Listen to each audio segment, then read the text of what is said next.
అలాగే ఇవాళ ఇందిరాగాంధీ గారి జయంతి. ఆ మహనీయురాలు భారతదేశానికి తొలి మహిళా ప్రధానిగా పనిచేసి అనేకమైనటువంటి సాహసోపేతమైన నిర్ణయాలు తీసుకున్నటువంటి మహిళ. అందుకే ఆమె సమాధికి శక్తి స్థల్ అనేటువంటి పేరు పెట్టినారు. అయితే ఇందిరాగాంధీ గారు బంగ్లాదేశ్ విముక్తి పోరాటంలో కానీ ఇటు పాకిస్తాన్తో చేసినటువంటి యుద్ధంలో భారతదేశ కీర్తిని రెపరెపలాడించిన మహిళ. బ్యాంకులను జాతీయకరణ చేసింది. అనేకమైనటువంటి సంస్కరణలు ఈ దేశంలో ప్రవేశపెట్టినటువంటి మహిళ.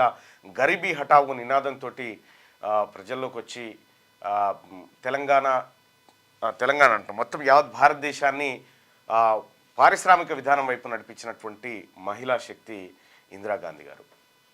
ఇందిరాగాంధీ గారు తీసుకున్నటువంటి కొన్ని నిర్ణయాల కారణంగా ఆమె బాడీగార్డులు హతమార్చినటువంటి పరిస్థితిని చూసినాం.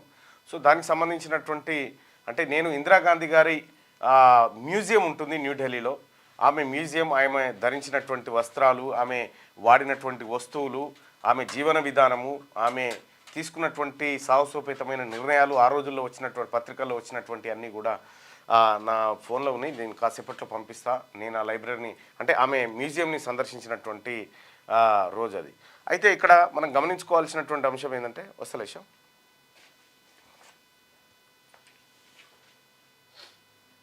ప్రిపేర్ అవుతుంది. ఇక్కడ ఇందిరాగాంధీ గారు ఒకానొక స్థాయిలో ఈ భారతదేశానికి అంత అపరశక్తి ఇంకా ఉండదనేటువంటి స్థాయిలో ఆమె పరిపాలన ఉండేది. నిర్ణయాల విషయంలో కానీ ఎక్కడ కూడా రాజీ పడలే. ఇందిరాగాంధీ గారు ఆమె ఎమర్జెన్సీ రోజుల్లో ఎమర్జెన్సీ ఎందుకు విధించాల్సి వచ్చింది, ఏం కథ, ఏం జరుగుతూ ఉంది అనేటువంటిది డీటెయిల్గా ఈ బీజేపీ వాళ్ళు చేసేటువంటి ప్రచారం ఏదైతే ఉందో అది శుద్ధ తప్పు. ఆమె తీసుకున్నటువంటి నిర్ణయాలు ఆ రోజుల్లో ఈ దేశానికి అవసరం వచ్చేటువంటి నిర్ణయాలు తను తీసుకోవడం జరిగింది. సరే, ఏదేమైనప్పటికీ కూడా ఇందిరాగాంధీ గారిని ఎమర్జెన్సీ కూపం నుంచి, ఎమర్జెన్సీ కేసుల నుంచి బయటికి తీసుకొచ్చినటువంటి బిడ్డ పుంజాల శివశంకర్ గారు. ఇందిరాగాంధీకి అత్యంత సన్నిహితుడు. ఇందిరాగాంధీ గారు చాలా విశ్వసించేటువంటి పుంజాల శివశంకర్ గారు ఈ హైదరాబాద్ రంగారెడ్డి జిల్లాలో ఉన్నటువంటి మామిడిపల్లిలో పుట్టిన ఒక బీసీ బిడ్డ. ఆయనను కేంద్ర న్యాయశాఖ మంత్రిగా చేసింది ఇందిరాగాంధీ గారు. అయితే ఒకానొక స్థాయిలో ఆయన న్యాయవాదిగా పనిచేసినటువంటి సందర్భంలో ఆయనకు న్యాయమూర్తి కావడానికి అన్ని అర్హతలున్నా కేవలం బీసీ అనేటువంటి ఒక్క ఆప్షన్ తోటే ఆయనని న్యాయవాదిని కాకుండా చాలా రోజుల పాటు అడ్డుకున్నారు. అయితే ఏకంగా పుంజాల శివశంకర్ గారే న్యాయశాఖ మంత్రి అయ్యిండు కేంద్రంలో. న్యాయశాఖ మంత్రి అప్పట్లో హైకోర్టు న్యాయమూర్తులు ఇక్కడ ఉంటే ఇక్కడే రిటైర్మెంట్ ఒక దగ్గరనే ఉంటుండే.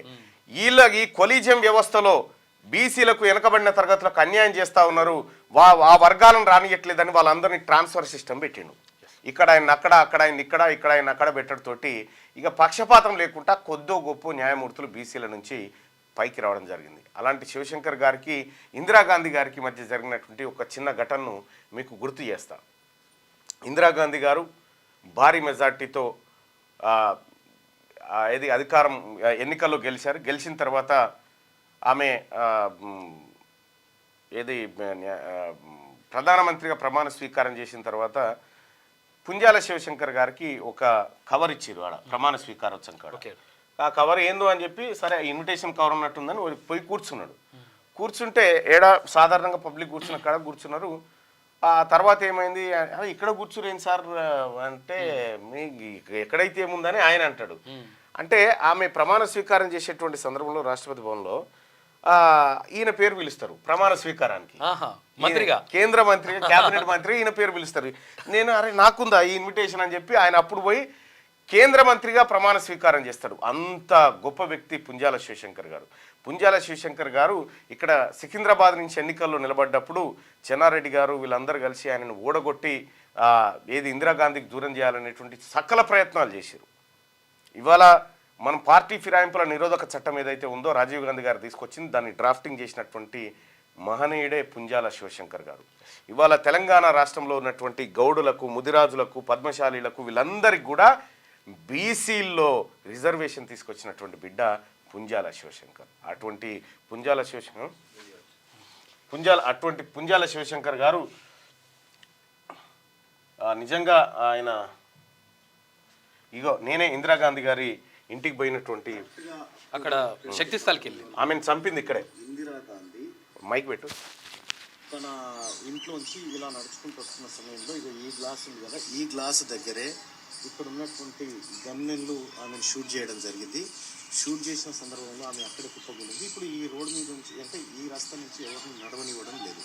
ఇది ఇందిరాగాంధీ మెమోరియల్లో ఉన్నటువంటి ఆమెకు సంబంధించినటువంటి గుర్తుల్లో ఇదొకటి అత్యంత కీలకమైంది. ఆమె ప్రధానమంత్రిగా ఉన్నటువంటి సందర్భంలో ఆపరేషన్ బ్లూ స్టార్ అనుకుంటా సిక్కులకు సంబంధించినటువంటి అంశంలో అక్కడ తన అంగరక్షకులు ఇక్కడ నుంచి ఉండడం వాళ్ళే ఇక్కడ ఆమెను కాల్చి చంపారు. కరెక్ట్గా గ్లాస్ అది. ఆ సందర్భంలో అంతకంటే ముందే ఆమె తనకు సంబంధించినటువంటి కొన్ని పుస్తకాల్లో ఇది రాసుకుంది.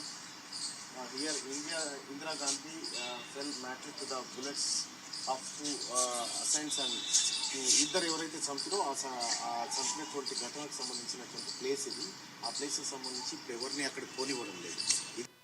రైట్గా ఇది ఇందిరాగాంధీ గారి మెమోరియల్ ఏదైతే ఉందో న్యూఢిల్లీలో కాదు, ఇది మ్యూజియం. శక్తిస్థల్ వేరు, మళ్ళీ ఇది మ్యూజియం. చాలామంది సందర్శకులు అక్కడికి వస్తూ ఉంటారు. ఇందిరాగాంధీ గారు ఈ ఇంట్లో ఉన్నప్పుడు రోజుల్లో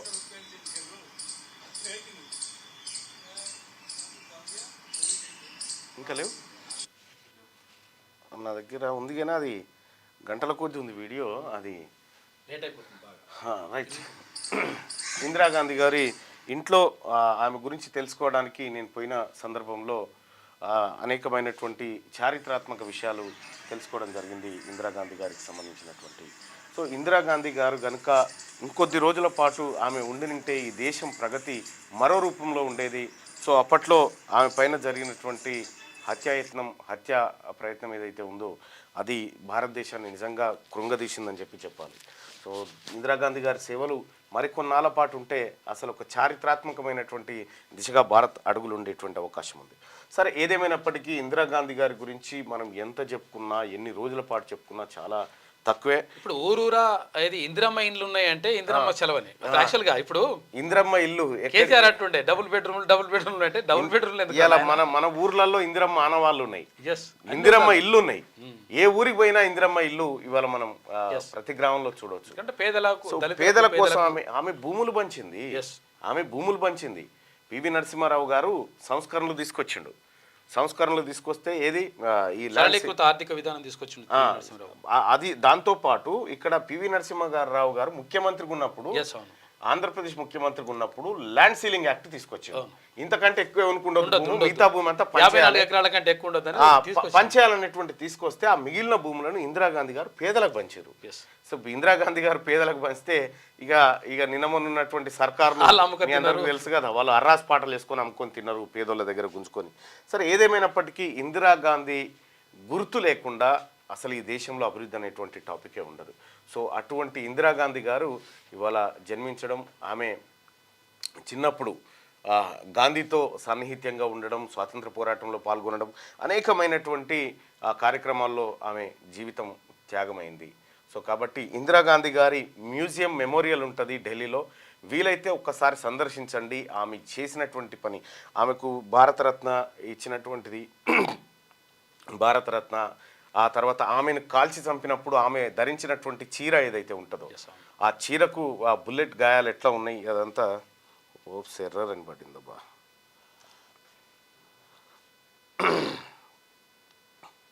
సరే, సపరేట్ వీడియో ఇద్దాం.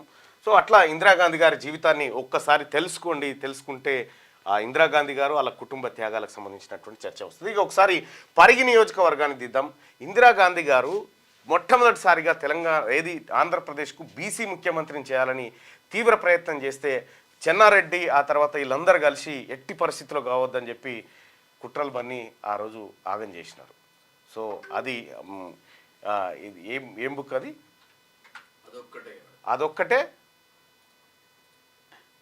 అదొక్కటే అని చెప్పి బుక్ ఉంటుంది కదా, కాదు అదొక్కటే మార్గం అని ఒకటి అది ఆయన పుంజాల శివశంకర్ గారు రాసినటువంటి పుస్తకంలో ఆయనకు జరిగినటువంటి అవమానాలు, బీసీలను ఎట్లా అనగదొక్కుతారు వీళ్ళు అనేది క్లియర్గా రాసుకొచ్చిండు. దాంట్లో ఆయన ముఖ్యమంత్రి కావాల్సి ఉంటే వీళ్ళందరూ ఎట్లా కుట్ర చేసిరు, ఆయన వరంగల్ మీటింగ్ పెడితే ఏ రకమైనటువంటి కార్యక్రమాలు చేసిరు, ఇవన్నీ ఉన్నాయి అందులో.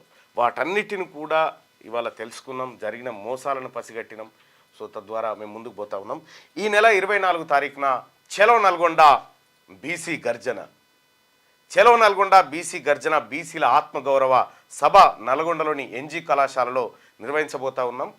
ఈ నెల 24 తారీఖు అంటే వచ్చే ఆదివారం రోజు మిర్యాలగూడ సభను ఏదైతే భారీ స్థాయిలో విజయవంతం చేసినటువంటి బీసీలు ఉన్నారో, మరొక సభను నల్లగొండ నడిబొడ్డున ఎన్జీ కాలేజ్ కళాశాల మైదానం వేదికగా అత్యంత బ్రహ్మాండంగా నిర్వహించబోతా ఉంది.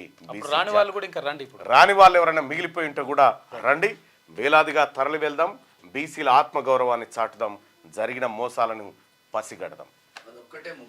అదొక్కటే ముగింపు. సారీ, క్యూ న్యూస్ ఛానల్లో పనిచేయటకు అనుభవం గల సీనియర్ వీడియో ఎడిటర్స్ కావాలను సంప్రదించవలసిన నెంబర్ 8688926084. qnewsads@gmail.com ను సంప్రదించండి. లైక్ చేయండి.